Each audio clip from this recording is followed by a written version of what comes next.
10.07. Di sini saya akan membahas tentang soal yang ada di buku Asmaja 1.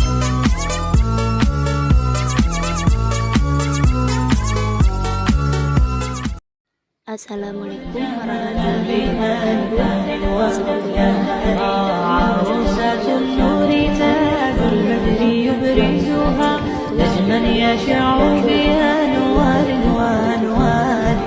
مبارك زوجها جاءت على دوار زوجنا قائم بتفويض وإبهار كل القلوب تنامت في السنة فرحا بالحسن يبرق في حسن وإصرار كل القلوب تنامت في السنة فرحا بالحسن يبرق في حسن وإصرار على الجميل سعادة والدهر تجري الحروف بالأشواق والتهاني هذه حياة قد سرت للسعد في أمل تهوى الجمال بها diamali.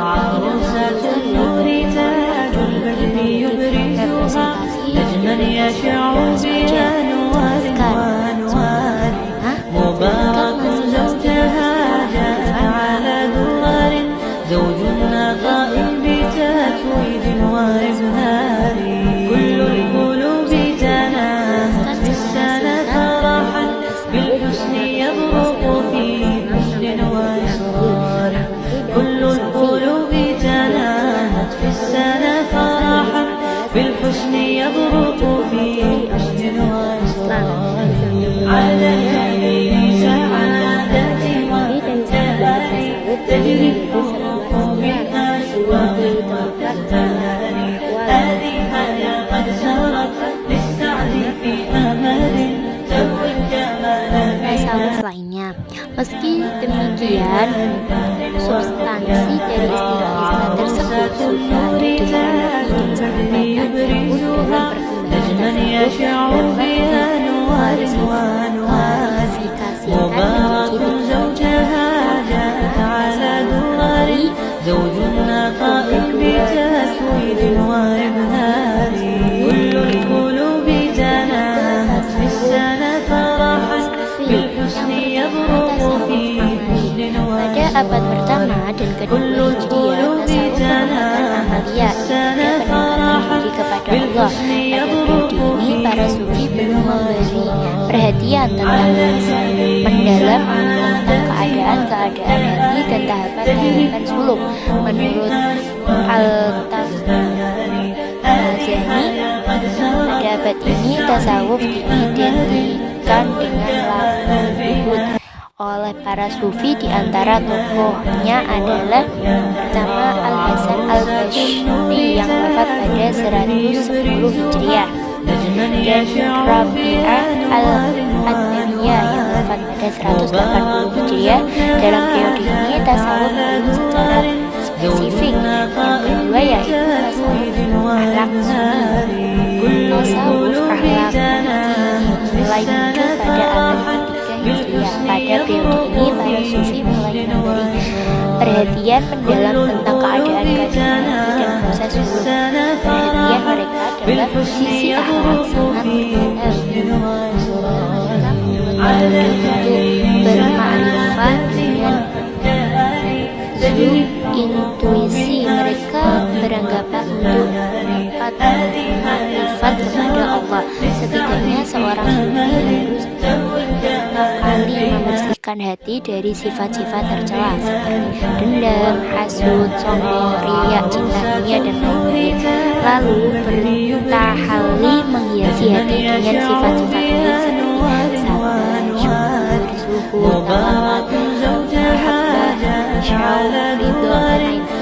Sehingga tatkala hati mereka telah jernih, mereka dapat merasakan tajalli, ketersingkapan hati, sehingga dapat bermakrifat berpendapat secara dengan zauk atas wujud Allah Ta'ala. Dalam reuni ini mereka juga mulai membahas tentang hubungan antara Allah dan manusia dengan Allah. Dari tasawuf ini melahirkan tasawuf sunni, tasawuf yang setiap pandangannya mempunyai landasan Al-Quran dan As-Sunnah dengan jelas.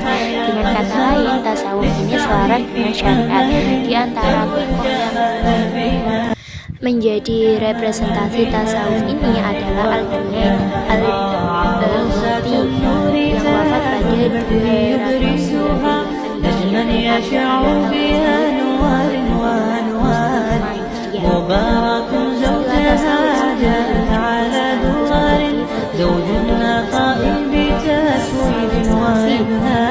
yaitu tasawuf falsafi. Tasawuf falsafi adalah tasawuf yang mencakup artikel zuhud dengan pandangan akal dan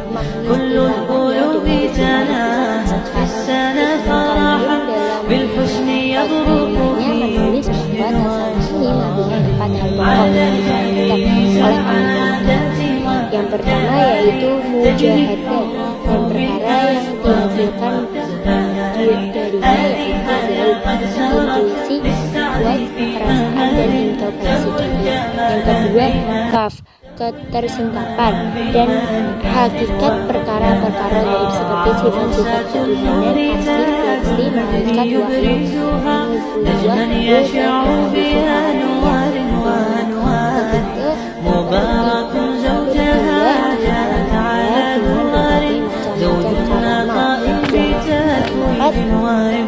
syantah atau lafal-lafal yang secara lahiriah sangkaan yang salah.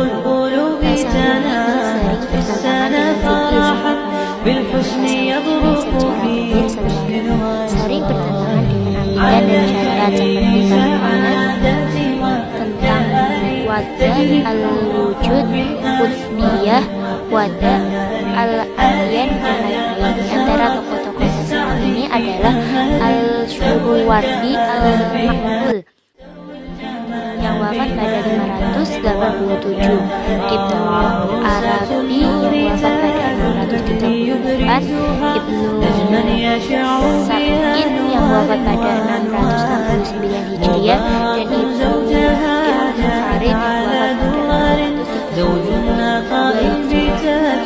Di antara pemikiran tasawuf falsafi adalah ittihad dan hulul. Langsung kita lanjut ke soal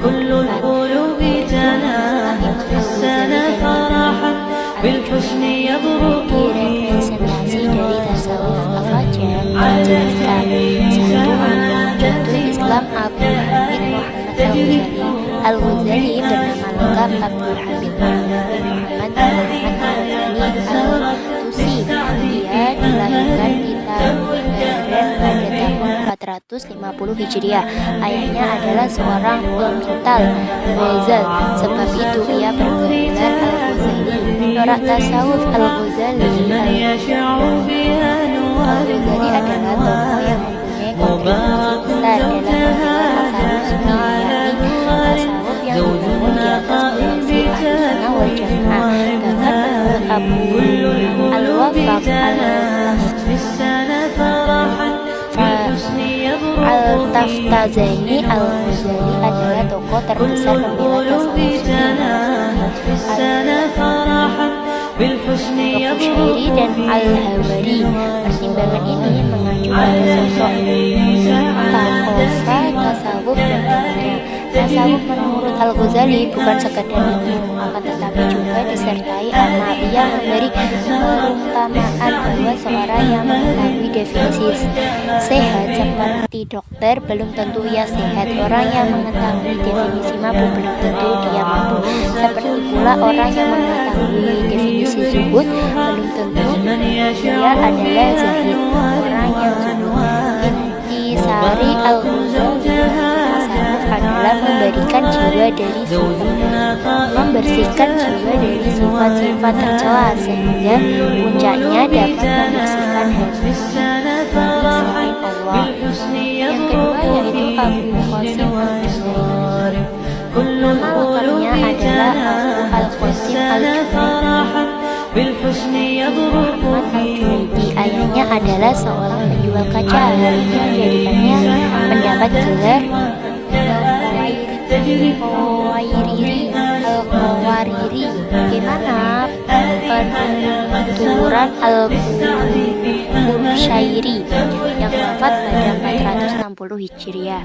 Dalam risalahnya Al-Junaid adalah imam para sufi dalam bertariqah.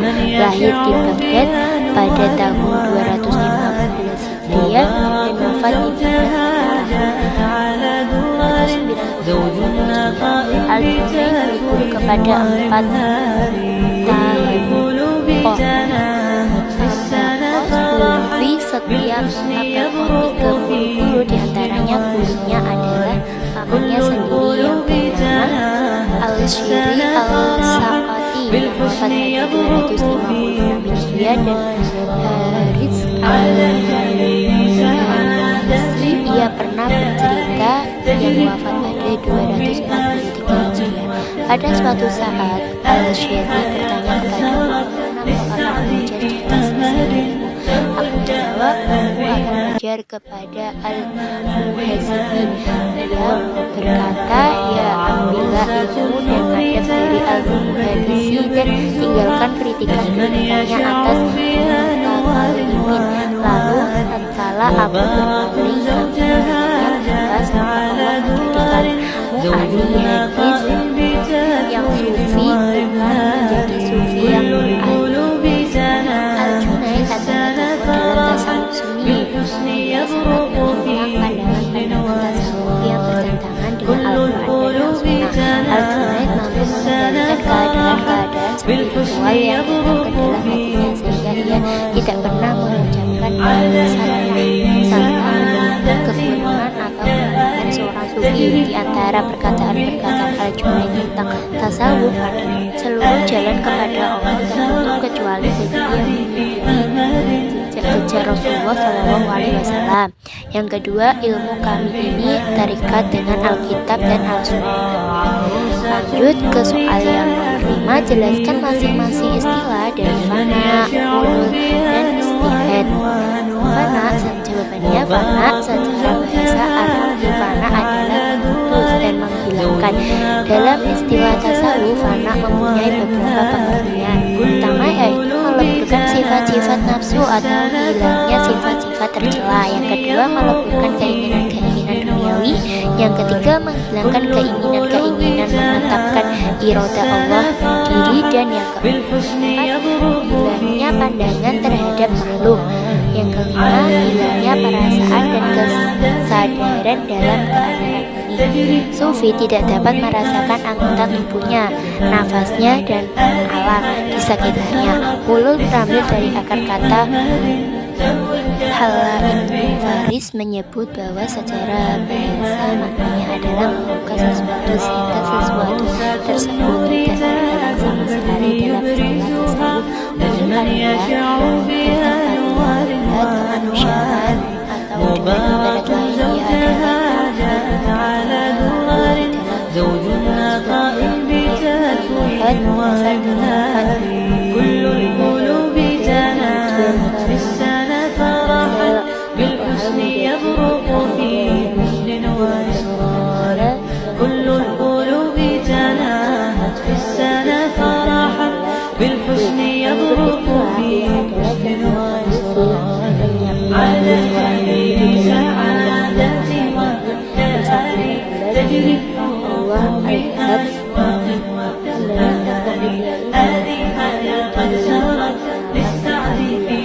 Al-Bastami dari Al-Haq menuju Al-Haq sehingga